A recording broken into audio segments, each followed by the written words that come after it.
पुनर्मूषिको भवः। यह मानव है और मानव का तन जो है जब तक मिला है, यह आत्मा जब तक इस मानव तन में रहती है, अर्थात यह प्राण जब तक इस शरीर में रहता है, तब तक मनुष्य को परेशानियों का सामना करना ही पड़ता है। एक न एक परेशानियों के झंझावातों से मनुष्य को जूझते ही रहना पड़ता है। यह नियति है, यही प्रकृति का विधान है, यही नियम है। मर्यादा पुरुषोत्तम राम भी जब आए थे इस धराधाम पे, तो राम को भी जो है विभिन्न प्रकार की समस्याओं का, संकटों का सामना करना पड़ा था, जो स्वयं नारायण के अवतार थे। इसी प्रकार से एक मंदिर में एक साधु रहते थे। साधु के मंदिर में एक चूहा रहता था। साधु बाबा जब मंदिर के बाहर कहीं भिक्षाटन के लिए निकल जाते थे, लोगों से मिलने के लिए निकल जाते थे, तो चूहा निकल करके बाहर बरामदे में टहलता था और एक बिल्ली आती थी। बिल्ली चूहे पर झपट्टा मारती थी और बिल्ली लगातार यह प्रयास करती थी कि बाबा के चूहे की हत्या मैं कर दूं, इसके मांस को खा जाऊं, इसके खून को पी जाऊं, अर्थात इसका रक्तपान कर जाऊं। बाबा जब मंदिर में आए, शाम को विचरण करके, भिक्षाटन करके, बाबा जैसे ही मंदिर में प्रवेश किए, चूहा दौड़े दौड़े आया और बाबा से कहा कि बाबा, मेरे जान को खतरा है। आपके मंदिर में जो बिल्ली रहती है वह बार बार मेरे ऊपर जानलेवा हमला कर रही है और बिल्ली का यह प्रयास है कि बाबा के मंदिर में विचरण कर रहे चूहे को मैं जान से मार दूं, इसके रक्त का पान कर लूं और इसके मांसों को अपने आहार के रूप में प्रयोग करके अपनी क्षुधा को तृप्त कर लूं। बाबा कहे कि तब बताओ तुम्हें क्या करना है, क्या तुम्हारी इच्छा क्या है? अगर बिल्ली तुमको इतनी परेशान करती है तो बताओ तुम्हारी इच्छा क्या है, व्हाट इज योर डिसीजन?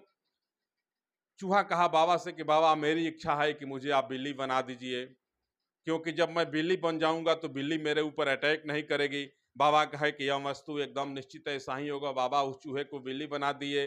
चूहा बिल्ली बन के मंदिर और मंदिर के आसपास के भागों में विचरण करने लगा, घूमने लगा। तब तक कुत्ते आते थे और कुत्ता आकर के क्या करते थे, उस बिल्ली पे जब हमला करने का प्रयास करते, बिल्ली दूम दमा के भागती और जाके मंदिर के अटालिकाओं में, कुंडरी में छुप जाती थी। यह सिलसिला कुछ दिन चला। उसके बाद से फिर साधु बाबा से बिल्ली कही कि बाबा, मेरे जान को खतरा है, अब कुत्ते मेरे ऊपर हमला करने लगे हैं। बाबा कहे कि अब बताओ, अब मैं क्या करूं? पहले तो चूहा था, तू कहा कि बिल्ली बना दीजिए, मैंने तुम्हें बिल्ली का स्वरूप दे दिया, बिल्ली बना दिया। अब तू कह रहा है कि बाबा मुझे कुत्ता बना दीजिए, यह वस्तु ऐसा ही होगा। बिल्ली के बात को बाबा मान गए और बिल्ली को कुत्ता बना दिया।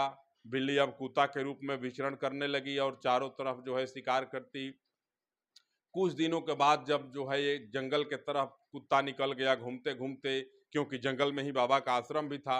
जब वहां गया तो शेर उस पर हमलावर हो गए और शेर जब हमलावर हुए, शेरों ने जब उस कुत्ते पे हमला किया, शिकार करने का प्रयास किया, तो कुत्ता जो है दूम दबा के भागा और भागे भागे मंदिर में आया। संयोगवश संत जो थे, साधु बाबा थे, उस समय मंदिर में ही बैठे हुए थे। कुत्ता आया, बाबा से कहा कि बाबा, अब मेरे जान को और ज्यादा खतरा बढ़ गया है, क्योंकि मैं घूमते घूमते जब जंगल में गया तो जंगल के जो खूंखार जानवर हैं, शेर हैं, बाघ हैं, सिंह हैं, मेरे ऊपर हमलावर हैं और आज नहीं तो कल मेरी हत्या हो जाएगी। मेरे शरीर के एक एक मांस के टुकड़ों को नोच के खा जाएंगे और मेरे रक्त का रक्तपान कर जाएंगे। साधु बाबा कहे कि अब मैं क्या करूं? बाबा भी कीम कर्तव्य विमूढ़ हो गए उस समय और बाबा भी सोचने लगे कि अब मैं क्या करूं। चूहा से बिल्ली कहा, बिल्ली से कुत्ता कहा, अब क्या इसको चाहिए? बाबा बोले कि बताओ, अब मैं क्या तुम्हारी मदद कर सकता हूं? कुत्ता कहा कि बाबा, मुझे शेर बना दीजिए। बाबा कहे कि चलो तुम्हारी यह इच्छा भी पूरा कर देता हूं। बाबा अपने कमंडल से पानी निकाले, जल निकाले और उसको अभिमंत्रित करके उस कुत्ते के शरीर पे जैसे फेंके, वह कुत्ता शेर बन गया और दहाड़ने लगा। दहाड़ते दहाड़ते मंदिर के बाहर निकला, चारों तरफ घूम फिर करके आया और बाबा को देखा कि बाबा अपने मंदिर में बैठे हुए हैं और बाबा पे ही गुर्रा करके और हमलावर हो गया। शेर जब बाबा पर हमलावर हुआ और चाहा कि मैं बाबा की ही शिकार कर लूं और बाबा को खा जाऊं, तो बाबा कहे कि अरे, मैंने ही इसे कुत्ते से शेर बना दिया और यह जो है अब मेरे ऊपर ही हमलावर हो गया।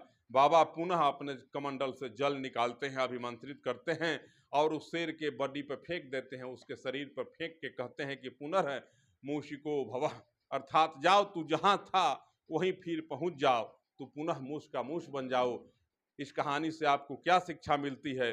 क्योंकि बाबा ने जब उसको कुत्ते से शेर बनाया था तो वह शेर अंत में बाबा पे ही तेज दिखाने लगा, बाबा के हमला करने का प्रयास करने लगा। शेर की इच्छा हो गई कि मैं बाबा का शिकार करके ही और बाबा के तन को चबा करके खा जाऊं। आपको इस कहानी से क्या शिक्षा मिलती है? बाबा जब देखे कि यह तो मेरे ऊपर ही हमलावर हो गया और आज नहीं तो कल मेरा ही शिकार कर जाएगा। मैं नहीं इसे मूस के तन से बिल्ली दिया, बिल्ली से कुत्ता दिया, कुत्ता से शेर दिया और जब मैंने इसे शेर बनाया तो अब तो मेरे ही ऊपर हमलावर हो गया। अब निश्चित रूप से इसको पुनः फिर चूहा हो जा। वह शेर जो था चूहा बन गया और चूहा बन करके इधर उधर विचरण करने लगा। अब मैं आपसे पूछना चाहता हूं कि बाबा की इस पुनर्मूषिको भव वाली कहानी से क्या सोच रहे हैं?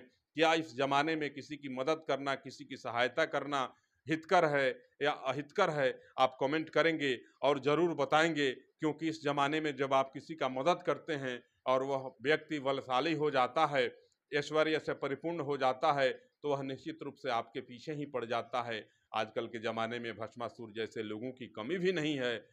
चूहा भी कुछ गलत नहीं किया, कलयुग का प्रभाव चूहे पे भी था और चूहा बिल्ली बना, बिल्ली से कुत्ता बना और कुत्ता से जब शेर बना तो उसकी इच्छा हुई कि क्यों न बाबा पे ही हमला करके बाबा को खा जाऊं। तो इस कहानी से आपको क्या शिक्षा मिलती है? मुझे बड़ी बेसब्री से आपके कमेंट की प्रतीक्षा रहेगी। नमस्कार।